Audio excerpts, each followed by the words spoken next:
He entered the luxury car parlor dressed like a man who didn't belong, and they made sure he knew it.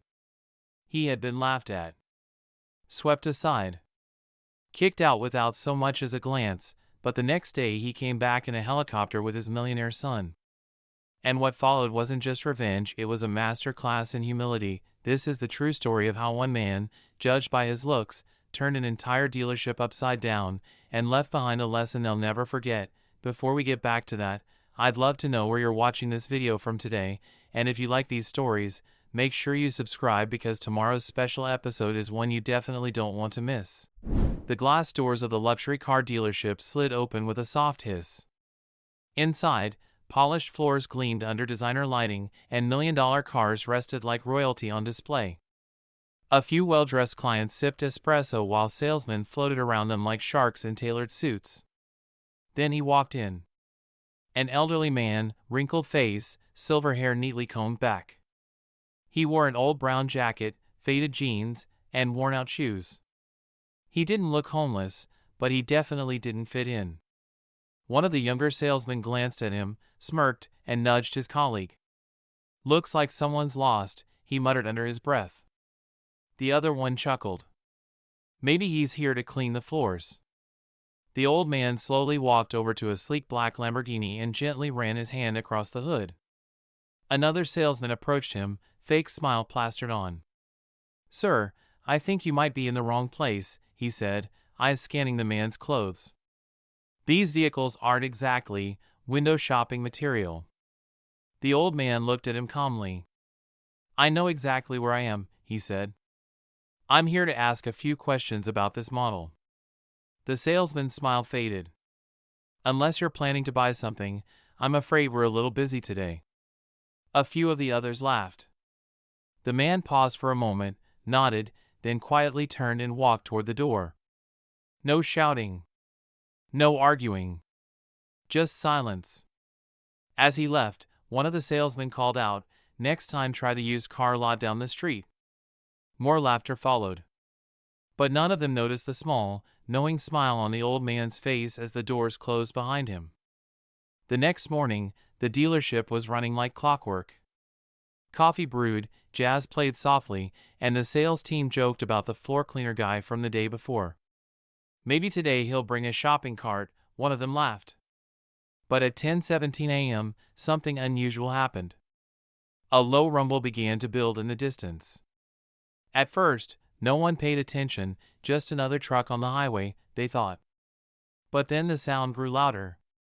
A deep, chopping thud echoed through the sky, rattling the showroom windows. The staff rushed outside, shielding their eyes from the sudden gusts of wind. Above them, a helicopter was descending, its black and silver frame sleek and intimidating. It landed smoothly on the empty lot behind the building, its presence impossible to ignore. When the doors opened, the first to step out was the old man. Same jacket. Same jeans. Same worn shoes. But this time, he wasn't alone. Behind him stepped a tall, confident man in a dark tailored suit and sunglasses. He looked like he had just walked off the cover of a Forbes magazine. The old man said something to him, and the younger man smiled. Together, they walked toward the dealership as the staff stared in disbelief. No one was laughing now. IT started like any other morning. Espresso machines hissed, jazz played low through ceiling speakers, and polished shoes clicked against marble floors. The same salesmen stood around, sharing quiet jokes and trading glances at the front door, waiting for someone worth their attention. "Maybe our janitor from yesterday will swing by again," one of them smirked, earning a few chuckles. But then, it happened. A strange, low rumble stirred the air. At first, no one reacted, probably just traffic, they figured. But the sound grew deeper, heavier, vibrating through the windows like a distant earthquake.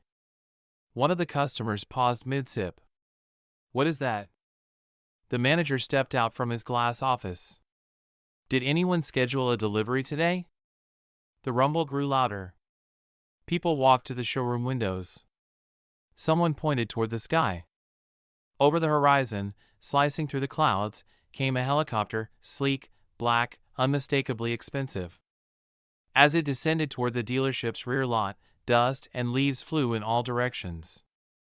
Staff covered their eyes. Conversation stopped mid-sentence. The world, for a moment, stood still. And then, the door of the helicopter opened. First, a black leather shoe touched the pavement. Perfectly polished. Then a man in a sharp, tailored suit stepped out, tall, confident, composed. His watch probably cost more than the cars inside. And then, came him. The old man. Same worn-out jacket. Same jeans. Same shoes. But this time, no one dared to laugh. The doors of the dealership opened automatically as the pair walked in. No one spoke. The salesmen who had laughed yesterday stood like statues.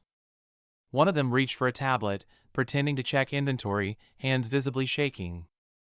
The younger man in the suit surveyed the room, eyes sharp and focused. Then he spoke. Calmly. Clearly. My father was here yesterday. He was treated poorly. The manager tried to step forward. Sir, please, allow me to explain. Later, the son interrupted. Right now, I'd like to see the most expensive car you have. The one he liked. A trembling finger pointed toward the Rolls-Royce Phantom. The son turned to his father. This the one? The old man gave a small nod. That's the one. We'll take it, the son said. No hesitation. No haggling. Why, you mean, purchase? Like, now, the manager stammered. Full price. Today. The silence was deafening. The old man looked around slowly, locking eyes with the young salesman who had mocked him yesterday. The kid's face turned white. You didn't see me, the old man said. You saw what you wanted to see. Then he turned to the son. Let's go for a drive. A minute later, the Phantom's engine purred to life. The dealership's glass doors opened once more, but this time, to let the old man drive away in the very car he was once told he wasn't worthy to touch. And the staff? They didn't move. They just stood there, watching the tail lights fade into the morning light, knowing that whatever came next, they'd never be the same. The automatic doors slid open again, just like yesterday, but this time, the atmosphere changed. The old man walked in first, calm and steady. His son followed, radiating the kind of presence that made people straighten their backs without knowing why. The salesman stood frozen. No one said a word. The one who had mocked him yesterday quickly looked away, pretending to be busy on his tablet. The son scanned the room, then looked at the lineup of cars. So, he said, his voice smooth and cool, which one of these is the most expensive? One of the senior salesmen finally stepped forward, clearly nervous. That would be the Rolls-Royce Phantom, sir. Right this way. The son nodded. Perfect. We'll take it. The salesman blinked. Sorry, you mean, today? The son turned to his father. Dad, is this the one you liked? The old man smiled slightly. Yes. This is the one I came to see yesterday, before I was told I didn't belong here. Silence. You could hear a pin drop. The younger man looked back at the salesman. Wrap it up. Full payment. Today. Gasps rippled through the room. Another salesman dropped his coffee. The one who had laughed yesterday turned pale. The manager, who had watched everything from his office, came hurrying down. I deeply apologize for the misunderstanding yesterday, sir, he stammered. The old man looked at him. You judged me by my shoes. Now you're tripping over yours. He didn't raise his voice. He didn't need to. Every word hit like thunder. The Phantom rolled out of the dealership like a silent judgment. Its reflection rippled across the showroom windows, leaving behind a kind of stillness no one had felt before. No one spoke. The same salesmen who were cracking jokes an hour ago now stood like statues. Their suits felt tighter. Their smiles, gone. The young salesman, the one who had mocked the old man the day before, gripped the edge of the counter. His knuckles were white. He didn't look at anyone. Didn't want to. One of the newer employees, wide-eyed and still stunned, whispered, "Was that really the same guy?" The manager didn't respond. He just stared at the spot where the Phantom had been parked, lips pressed into a thin, bitter line. Finally, someone spoke. Quietly. The intern. "I think we screwed up." The manager turned slowly toward his staff. His jaw clenched. "No," he said. "You did." He locked eyes with the young salesman. "You laughed at him. You humiliated him. You dismissed him." "I didn't know," the kid mumbled. "Exactly," the manager snapped. "You didn't know. And you didn't care to find out." The silence that followed wasn't just awkward, it was heavy. A silence made of guilt, regret, and something more dangerous, realization. They hadn't just turned away a sale. They'd exposed themselves for who they really were. And now the world knew it. Minutes passed. Then an hour. Eventually, customers began trickling in again, but the energy had changed. Staff were overly polite now, but everyone could feel it. It wasn't sincerity. It was fear. The manager retreated to his office but returned moments later holding a printed form. He held it up like a trophy. "This," he said, "is the signed purchase agreement. Paid in full." They all stared. "That car cost more than some of you will make in 10 years, he added, his voice hard. "And we almost didn't sell it, because one of you decided to play gatekeeper." The salesman swallowed hard. "What happens now?" The manager gave him a cold look. "You're not fired." A breath of relief. "But starting tomorrow, you're greeting every single person who walks through that door," he said. "I don't care what they're wearing. I don't care if they smell like motor oil or Chanel. You treat them all like they're about to buy 10 cars." The salesman nodded slowly. "And one more thing," the manager added, stepping closer. "You clean the floors. Every morning. Until I'm convinced you've learned to respect the ones who walk on them." No one laughed. No one dared. Because everyone in that room knew they had just been given the rarest kind of second chance. One that came not from apology, but from humility. And somewhere in the sky, the sound of fading rotors echoed like distant thunder, a reminder that not all power roars. Some of it whispers, and changes everything. The manager forced a laugh, trying to regain control. Of course. "Please, let us make this experience more comfortable for you. Can I offer you a private lounge, champagne, perhaps?" The son cut him off with a glance. "No need. We're not here for the show. Just the car." The salesman who had mocked the old man yesterday stood rigid, his face stiff with panic. He tried to step forward, forcing a smile. "Sir, if I may assist with the paperwork." The old man looked him dead in the eyes. "You already did enough yesterday." The man shrank back like he'd been slapped. The son turned to his father. "Want to take it for a spin?" The old man smiled, but this time with just a hint of mischief. "I think I'll let you drive. I'm just here for the view." The staff silently watched as the two men walked over to the Phantom, the doors opened for them like it was always meant to happen. Engine roared to life. Smooth, deep, powerful. They pulled out of the lot, the same one that had once seemed off-limits, and disappeared into the street like royalty. No one in that dealership ever forgot the lesson they learned that day. Never judge a book by its cover. Especially when that book can afford to buy your entire shelf. Back inside the dealership, silence lingered like smoke after a fire. The laughter was gone. The smug looks had vanished. And in their place, shame. The salesman who had mocked the old man leaned against the counter, pale and sweating. "I didn't know," he muttered to no one in particular. The manager glared at him. "That's the point. You didn't even try to find out." No one said it out loud, but the entire staff understood. they hadn't just lost a sale, they'd embarrassed themselves in front of someone who could have bought every car in the building without blinking. Later that afternoon, the phantom returned. This time, it was the son who stepped out first, holding a signed purchase agreement in his hand. He handed it to the senior manager. "My father wanted you to have this," he said.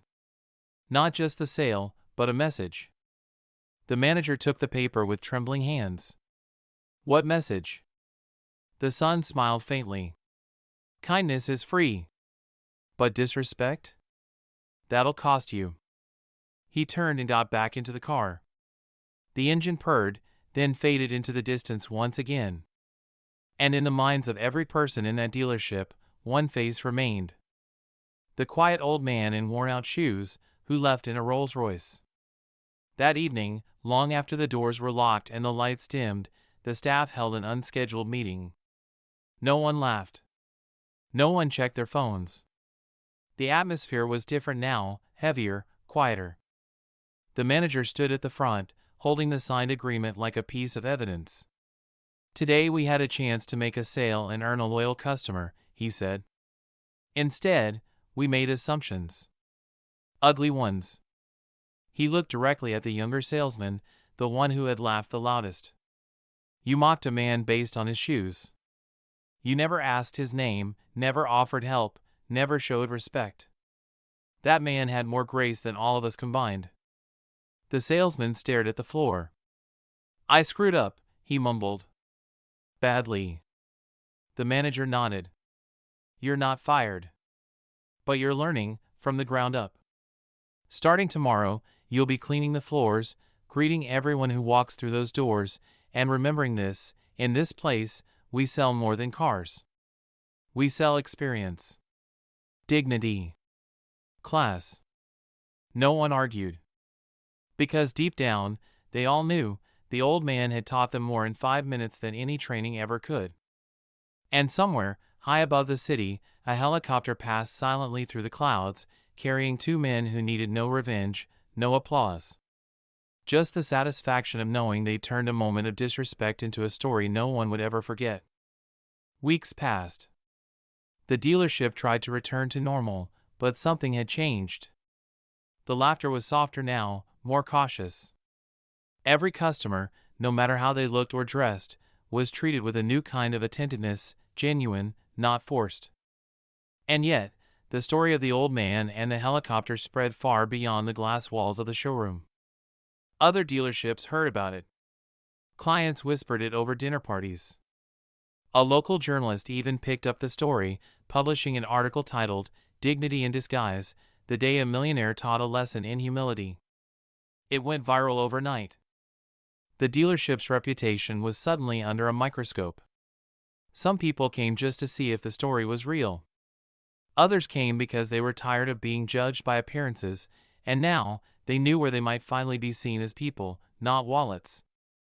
And then, one morning, a letter arrived. It was hand-delivered. No return address. Just the dealership's name on the envelope and a single sheet of thick, cream-colored paper inside. It read, "To those who forgot the value of character. A man in rags may own the skies, while a man in silk may borrow everything. Next time someone walks through your doors, ask his name, not his net worth." It was unsigned. But nobody needed a signature. They all knew who it came from. The letter was framed that same day. It now hung in the center of the dealership's lobby, right between 2 glass cases, one holding the keys to the Phantom, and the other, those worn-out shoes the old man had left behind. Yes, he'd come back one last time. Quietly. No helicopter this time, no sun. Just him. He walked in, looked around the now humbled showroom, and when the staff rushed to greet him with genuine respect, he smiled warmly and said, "That's more like it." Before leaving, he took off his shoes, placed them neatly by the entrance, and simply said, "A small reminder, never forget who taught you this." He walked out barefoot, into a waiting black SUV with tinted windows and a quiet driver who opened the door without a word. No one followed him. No one needed to. From that day on, every new hire at the dealership was told the story. It wasn't company policy, it was tradition. The tale of the man in the old jacket, the son in the suit, and the lesson they left behind. Because in a world obsessed with appearances, one man had the courage to walk in looking like nothing and leave behind a legacy worth everything.